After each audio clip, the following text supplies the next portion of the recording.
pupuntahan namin ngayong araw.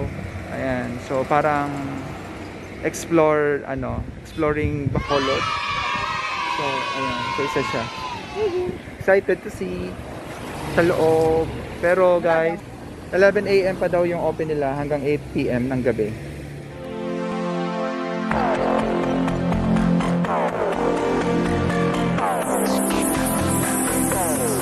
Ito na nga guys, kasi naalala ko yung Torre na yon. Ayun.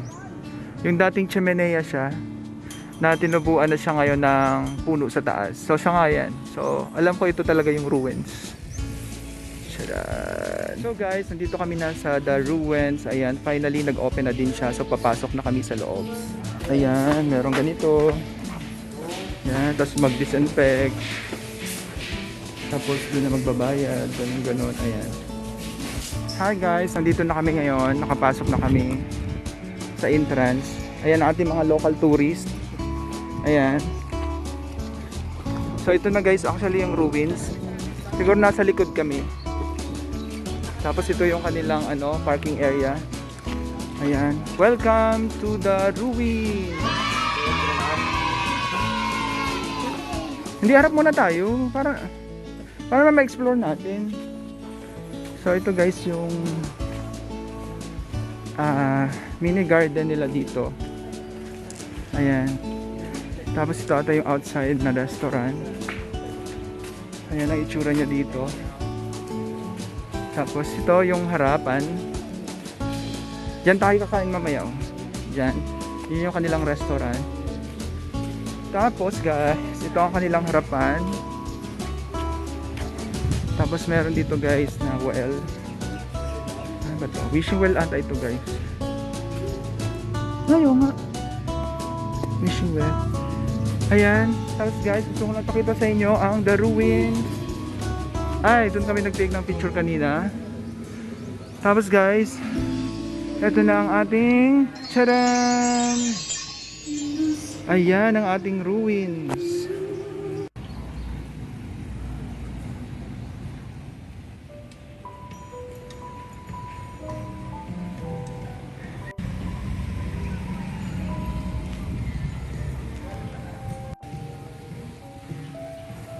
Hi guys, so ngayon ito guys yung entrance ng The Ruins.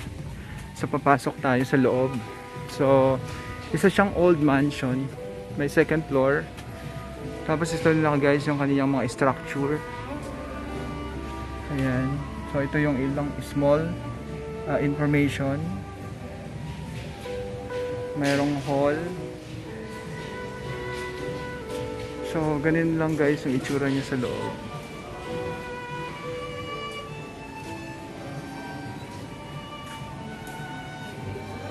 Ayan, so ito yung kanilang main entrance. Tapos sa labas meron siyang fountain. So each corner guys, meron siyang mga mga nakalagay na information tulad nito. Ayan. So dito sa entrance, pero ito sa side naman. May mga chandelier palabas ng papunta ng garden at fountain.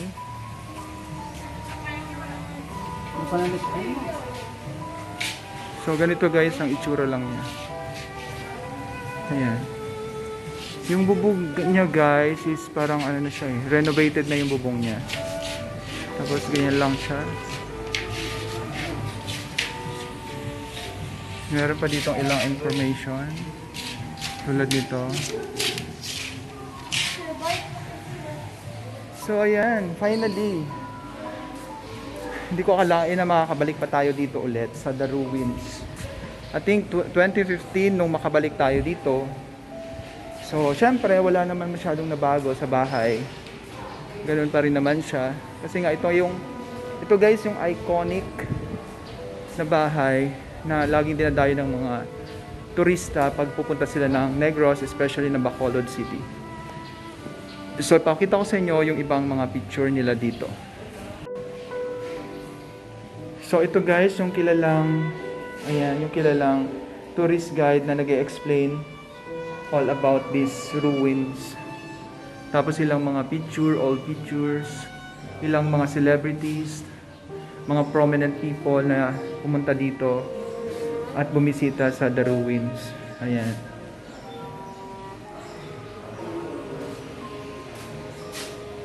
Tapos merong old door. Tapos ayan. Tapos ito guys yung corner na kung saan dito nila ine-explain yung history ng the ruins. So ayan yung dalawang mag-asawa. Ang alam ko guys, yung lalaki ay binuo niya yung parang lugar na to para doon sa kanyang minamahal na asawa. Ayan. I'm not sure guys kung tama yung sinasabi ko sa inyo. Pero yun. Yung The Ruins is para din siyang tinatawag din siyang Taj Mahal dito sa lugar na to, dito sa Negros. Kasi nga, this house was built because of love. Ayan. Kaya tinatawag din siyang the Taj Mahal. Ayan. So, actually meron siya guys. Second floor kaso wala na siyang mga floor, mga sahig. So, ayan. Ayan guys. So, ito naman yung ang tawag dito. Parang karitilya ang tawag nito sa amin nun eh. Karitilya. So, usually meron dito dapat kalabaw or kabayo na humihila nito. Pero ngayon ata parang na lang siya. Parang isa sa display dito sa The Ruins. Ayan. Ang ganda. So kunin natin lahat ng corner. Kunin natin lahat ng corner ng bahay na to.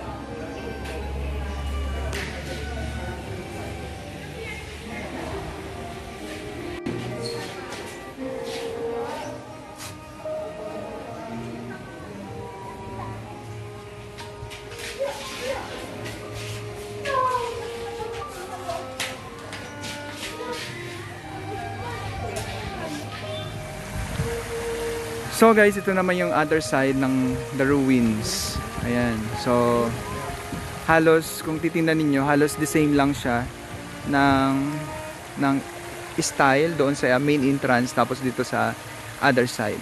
So ganyan lang siya. Tapos meron pang mga small parang tawag ba dyan? Parang museum din siya pero painted siya. Tapos ito pa rin yung kanyang ground. Tapos syempre ang fountain na nagpipicture taking yung mga kasama ko. Ayan. Tapos ayan yung chimenea. So ito yung kanilang garden. The Ruins. Ayan. Hi guys, good afternoon. So andito pa rin kami sa The Ruins. So ngayon ay kakain muna kami, mag-i-snack muna kami. So, tcharan! Kasama ko pala si Francis, si Maggie. So, ito guys yung mga kakainin namin dito sa The Ruins.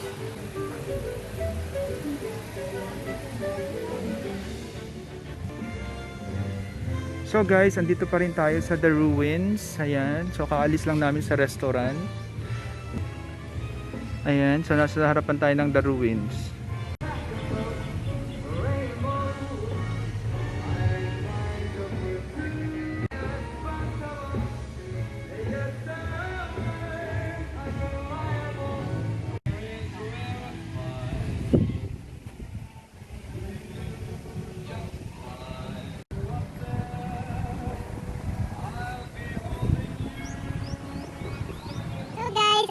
Finally, uwi na kami. So, yan lang yung experience natin today.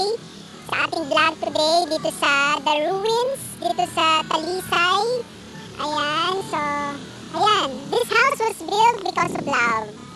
So, yun, in honor to her wife, Don Mariano. Ayan. Sana ganun din ako, no? Makapagpatay din ako ng ganito para sa misis ko. Or, kung sakali man, di ba?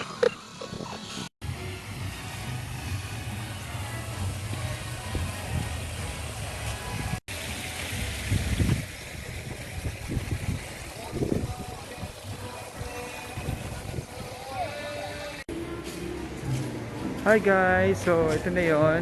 Tapos na kaming Guys, magpasyal dito sa The Ruins. So uuwi na kami. Ayan. So once again, ito ang The Ruins. sana susunod na punta kami sa Nagbola. Request yarn. So I hope this vlog gave you a glimpse, no, or information about The Ruins. Yan, meron sila mga souvenir shops kung gusto nyo. So ngayon, nandito tayo sa part na to ng ruins, ng The Ruins. Nandito tayo ngayon sa kanilang souvenir shop. So, just in case na maligaw kayo dito, ito ang kanilang mga souvenirs. Ayan, for sale siya lahat. Ayan. So, kung gusto nyong magdala ng ilang souvenirs from here, ayan. Ayan sila mamakain. Ayan. So, marami silang souvenir dito, guys. Dito pa rin yan sa The Ruins. Hi guys, so pauwi na kami. Ayan, so nandito na kami sa parking area. Papunta na kami sa sasakyan namin. Nasaan na yung ano natin, driver natin? Yun nun, sa kaya tayo. Yun sa Hilux. Nasa Hilux sa ngayon, no? Ayan, ito yung sasakyan namin. Yan, no? Hi guys, so I hope you enjoyed this vlog. And hopefully, ayun, kung just in case na makabisita kayo dito sa Negros Occidental, especially sa Talisay. So wag niyo kakalimutan na bisitahin ng The Ruins. See you guys around. Bye-bye. So outside the ruin, andun lang yung ruin sa kabila. So paglabas nyo lang actually ng exit. Sa inyo, ayan. So, diba? Sarap! Bisita na kayo guys dito sa The Ruins. Ayan. So dito naman guys, nandito yung kanilang mini fish pond. Ayan, may mga isda daw dyan. Ayan, tapos more on green plants here. Andun yung ruins. Tapos meron din sila atang orchidarium. Tapos puro na siya green. Para ka guys nasa New Zealand. Sarap! Hi guys, so tapos na kami dito sa The Ruins. Pauwi na kami. Ayan, goodbye!